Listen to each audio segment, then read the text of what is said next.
Okay, hello. This is Lisa V Art Studio, and today I am going to paint a bear.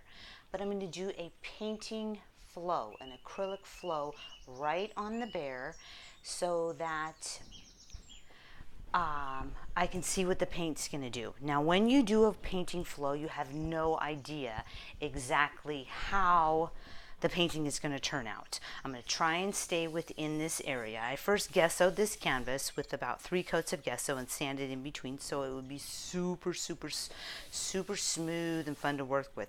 Then I went ahead and used watery paint to trace out just a simple stencil of the bear.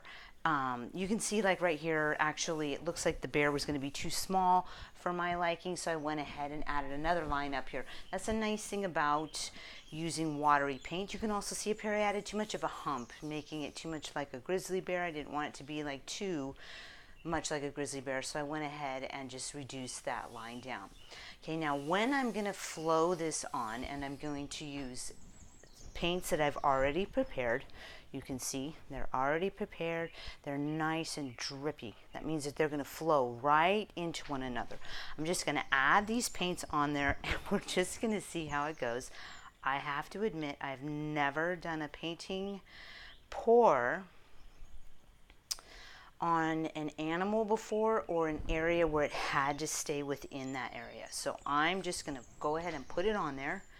I'm going to put that medium color, which is kind of just like a bear color, a little bit of sienna, and then this is just a little bit of tan.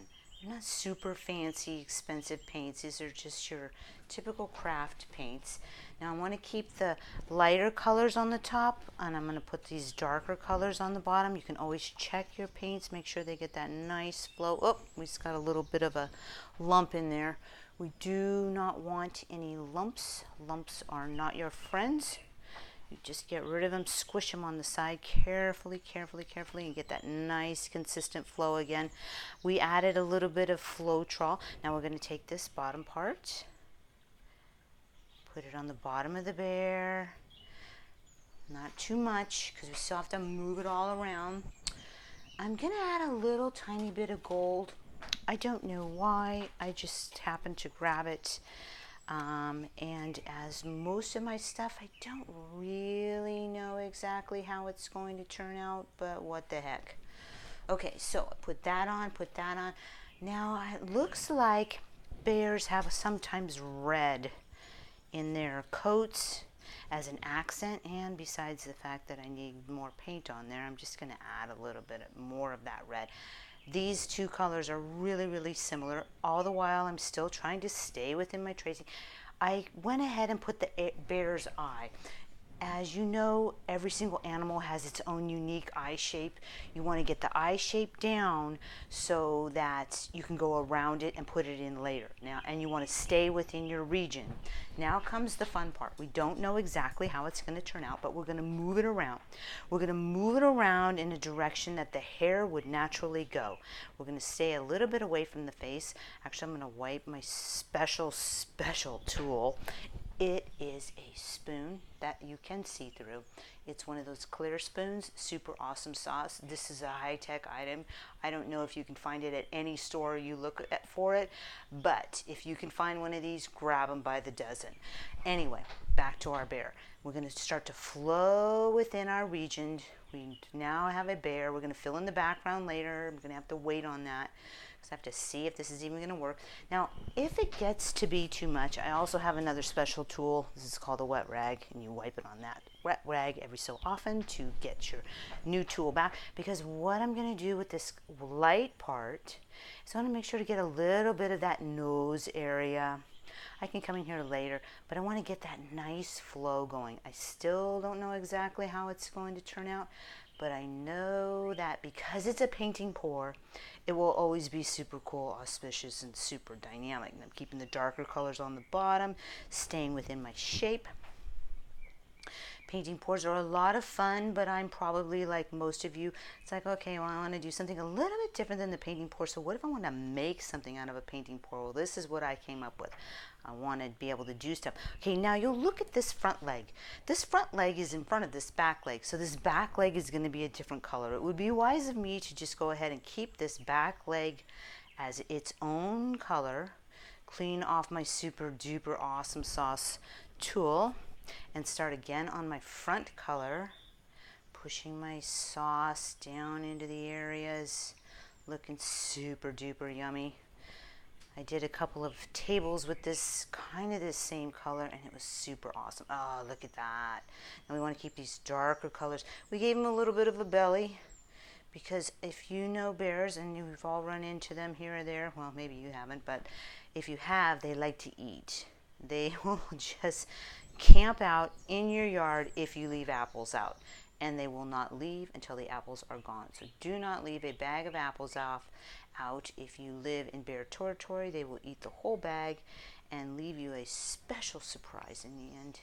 Okay, we're keeping that lighter part, upper part lighter, because we do want to keep our pieces of the bear in this area, the lighter on the top, darker on the bottom, all the while moving in the direction of the animal's fur.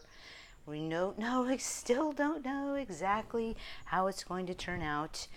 Now, I told you in the beginning that I use Floetrol as my painting conditioner. Painting conditioner actually helps the paint flow better. And it helps because it lets the paint, now I'm going to go right up into this ear, it helps the paint be like a conditioner on your hair. When you put conditioner on your hair, it makes your hair soft and flowable and creamy. And we like that. Now, I also added some oil, a little bit of 3-in-1 oil. You can get that at any store. And if you know somebody that has a sewing machine in your house, you can just go swipe it from them and they'll never know until you put it back. Now, all the while, I know that this bear's tummy region would come around. I'm trying to keep this on top of that back region because that lower part is going to be back. Now I have to stay within my, all the while my bear, the back leg would come down. Now we added oil. I added the 3-in-1 oil I told you. And I don't have an exact recipe. I just squirted it in there. Some people have like, oh, maybe a tablespoon. Oh, maybe 4 drops. I don't really do the exactness. I just know that the oil will cause the paint to separate and pop.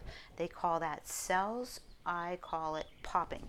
And what it does is, the reason why it pops is when it pops, it actually shows the color underneath, which is super spectacular, wonderful, and auspicious for those people who like that kind of a deal. Okay, all the while still staying within. If I were to put my hands on that bear's nose, it would go around the nose, still going, grabbing some of this color down here, because I know there'd be some variation in there. I mean, come on, he is a bear. Probably hasn't had a bath in a while, and if he doesn't live near a creek, okay, we're going to grab a little bit of this darker and we're going to put a dot on his nose. We want that nose to be dark. Now we're also going to put a dark area on his eye. We saved that area, remember? We did that on purpose. We're going to go around it. These colors, because of the conditioner, the beautiful, wonderful, spectacular conditioner that we added because we're so wonderful, is going to cause the paint to continue to flow. We like the flow. Okay, now bears have pads. So his pad is going to hit the ground and run flat. Hit the ground and run flat.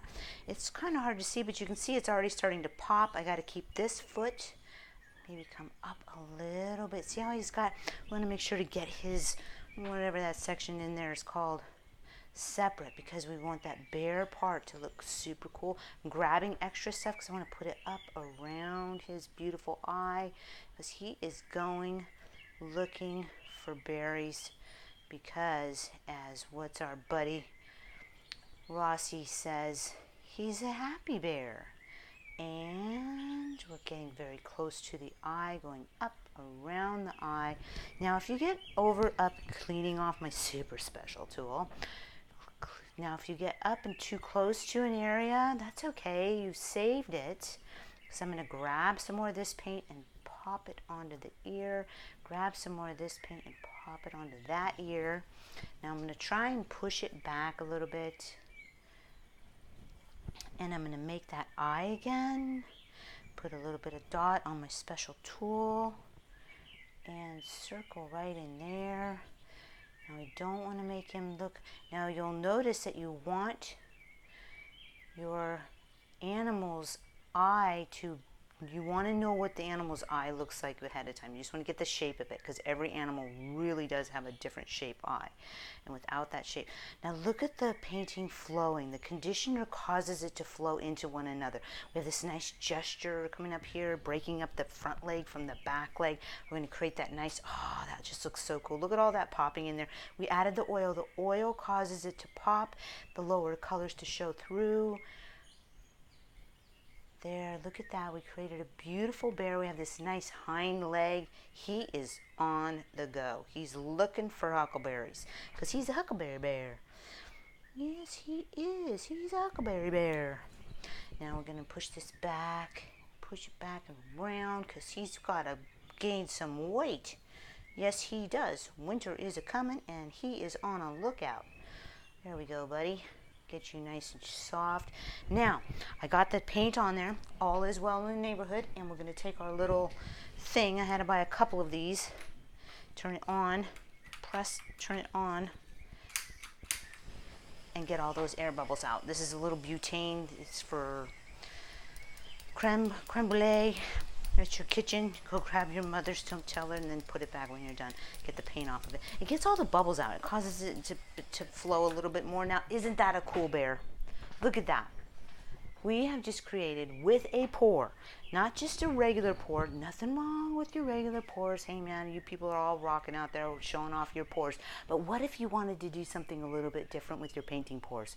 What if you wanted to take all that beautiful, gorgeous, super sexy paint and make it flow into one another? That's what you want to do. You want them to flow into one another, and then when they get together, they pop, so that those other colors show through.